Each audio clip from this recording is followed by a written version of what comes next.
everybody. Thank you very much.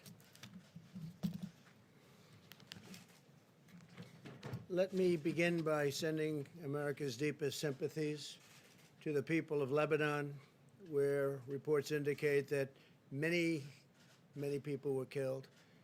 Hundreds more were very badly wounded in a large explosion in Beirut.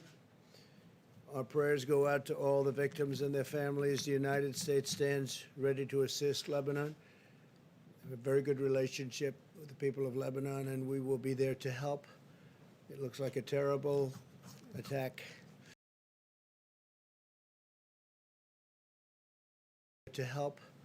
It looks like a terrible attack